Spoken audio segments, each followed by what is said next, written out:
Hi, and welcome to Walking in Love. I'm Melissa Whitkey. Thanks for joining me today. The title of my message today is Life is Like a Game of Monopoly. In my family, my kids love to play the game of Monopoly. It's definitely not one of my favorites. Actually, I'm not a huge board game person, but I love to hear the laughter of when they're playing that game. They play with their friends. They play, even when we were on vacation, we were actually in Grand Cayman, and they found a game of Monopoly in the closet, and they played that game practically every night. They play now on vacations when they're home or on holidays, so it's a big house favorite.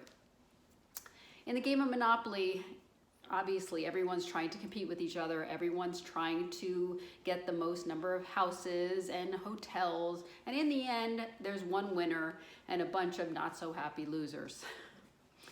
But what happens after that? One person gets all the money, the rest are, kind of annoyed and they're angry that they didn't, win or whatever. And it makes me laugh listening to the conversations that they have during that game.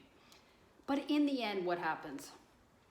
All the money and all the pieces and the board itself go back in the box. And that is why it's kind of like life. At the end of our life, what happens? Everything we've done, everything we've accumulated, everything just kind of goes back in the box. We can't take it with us, right?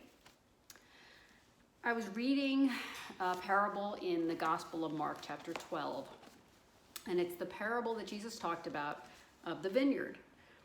And he said, a man planted a vineyard and put a hedge around it and dug a pit for the winepress and built a tower, and he let it out for rent to vine dressers, and he went into another country. When the season came, he sent a bondservant to the tenants to collect from them some of the fruit of the vineyard. After all, it was his, right? He set it up and then he rented it out. So he should get some of the profit, right? But they took him away and beat him and sent him away with nothing. Again, he sent them to another bondservant, and they stoned him and wounded him in the head and treated him shamefully. So the owner was sending more people. And he sent another, and that one they killed. And then many others, some they beat and some they put to death. He had still one left to send, a beloved son.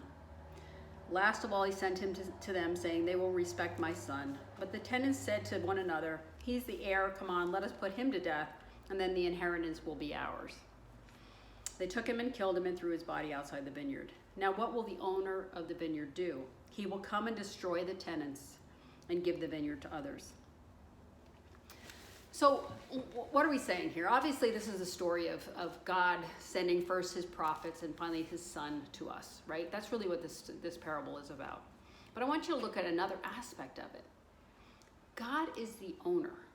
God has it all. God set it all up for us, and he puts us almost as employees in our current role.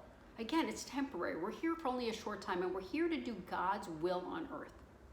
If we understand that, the vineyard is his, the machinery is his, the hedge around is his, the wine press is his, everything is God's, and we're just workers. And in the end, we need to give it all back to him because he's the original owner. So in the end, we can't take anything with us, right? In the end, it's all God's, just like in the game of Monopoly, right? What can you take when you die? I want to go over to Ecclesiastes. Ecclesiastes was written by Solomon, who was the wisest and richest man that ever lived. And I'm looking at Ecclesiastes chapter 5, verse 15. As the man came forth from his mother's womb, so he will go again, naked as he came, and he will take away nothing for all his labor, which he can carry in his hand. We come in with nothing, and we leave with nothing. But the funny thing is, if we don't understand what this is all about, what this life we have is all about, if we don't understand that it is as simple as a game of Monopoly, we take things so seriously. We take the things we're striving to accomplish, the things that we want to gain. We take earning money so seriously. But in the end, as Solomon found out, and why Solomon was frustrated, if you've ever read the book of Ecclesiastes, which I encourage you to, what he says, in the end, what is it all about? He had everything. He tried everything. He did everything. He had everything his heart could desire. And in the end, he said it was just a striving after the wind. That if you didn't have God in your life, that it meant nothing.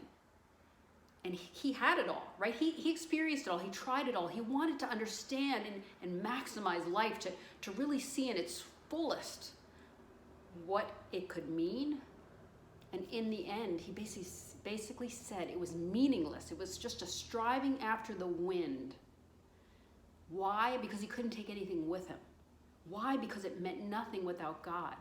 Why? Because he also said that man is constantly working and getting up and working and working and working, and that man doesn't take time to enjoy the fruits of his labor. So in the end, after all of that, Solomon said, really what it's about is serving God. Without God, it's nothing. Understanding the perspective that we're here for this short, brief period of time, that no matter how hard we play the game, no matter how many houses, no matter how many hotels, in the end, we have to leave it and move on to heaven, to eternity, which is better than this, by the way. But will we have learned the lesson of why we were here? If it's all about accumulation, if it's all about building wealth, if it's all about, these earthly pursuits, we're never going to understand the truth of what our life was meant to be. Our life is meant to be lived in the perspective of God's will, right? We're supposed to understand that it's God's will for our life. And if you understand that, it will change how you live. If you understand that you're not taking any of this with you, and even if you leave it to someone, you're leaving it to someone who didn't do the work that you did to get it. So if it's your kids, great. I mean, that's why I work hard. I want to leave certain things to my children. I want them to have advantages that I didn't have. And that's part of it. But Solomon was frustrated because he said, I'm going to be leaving it to someone who didn't have to work as hard as I did to get it, right? I did all this work, so I put all this effort into to accumulate stuff, houses, hotels, and then in the end, everything gets dumped back in to the box. And that's the way life is. If you can understand this perspective, it's huge. It's like life-changing. It's, when I read the parable of the vineyard in Mark chapter 12, it occurred to me that I'm just a renter here. And when I use the word renter, it's because it's transitory. I'm here for a brief time. God has given me everything I need, every tool I need, every gift, everything. Basically, I said in one of my last videos, it's like he gives you a box. Here's everything you need. Now go and live your life, but live it with perspective and understanding that you're here to do what he wants you to do. And the meaning needs to come from that, not the things that we accumulate. Do you understand where I'm going with this? We need to understand the purpose of life. And the purpose of life is to live each moment we can in peace and joy. Are you living in peace? Are you living in joy?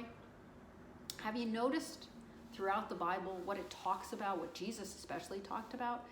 Is he said, my peace I leave you, my peace I give you. Not as the world gives do I give to you.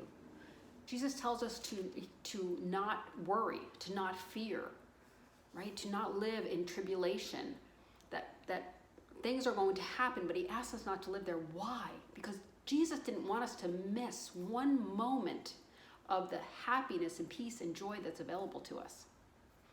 When you start to understand and put the pieces together in the Bible, it gives you a whole new awareness, and it makes you so much more passionate about submitting your life to God's will. Because in the end, it really is like that game of Monopoly. All the pieces are going to get dumped back into the box. There's no winners or losers of life. It's, did you do what you were here to do? Did you serve? Did you turn your life over to God? It doesn't matter how much we accumulate. Think about all the people who've accumulated great amounts of wealth, fame, notoriety, right? You read the headlines all the time, so-and-so died. So for a brief period of time, people are focused on the death of someone who did something great. A few months later, not so much. Obviously, the family is still hurting. But that's not what it's about. It's not about all we can accumulate. And by the way, I believe in doing great things. I believe we are here to do great things. But it's the importance we put on those things that matters. It's not the accumulation of things, it's the service. It's the way we use the abilities and gifts that God gave us in service to others that matters. It's not what we get while we're doing it. I hope that this makes sense to you. I hope that this resonates for you the way it resonates for me. I was laughing when I came up with this idea that life really is like a game of Monopoly. It's fun while you're playing. You can get competitive and everything, but the perspective is it is a game. And life is a game too if you look at it that way. You may not agree with that statement, but the more I study God's word, I know we're supposed to enjoy it. I know we're supposed to have fun. I know we're supposed to live in peace. I have so many messages that I want to share with you, but I hope this one hits the point that I'm trying to hit, because the next few are going to build on some of these ideas. So live your life. Understand that you are supposed to accomplish things and do things and gain while you're here. God will reward you for walking on his path. You know, it's so funny. Again, I talk about people want the promises of God, but they don't necessarily want to do the work to get there. You need to take this word and put it in your heart to bear the fruit God wants you to bear. I hope you'll do that. Have a blessed day. I hope this message was fun, and I look forward to next time. Take care.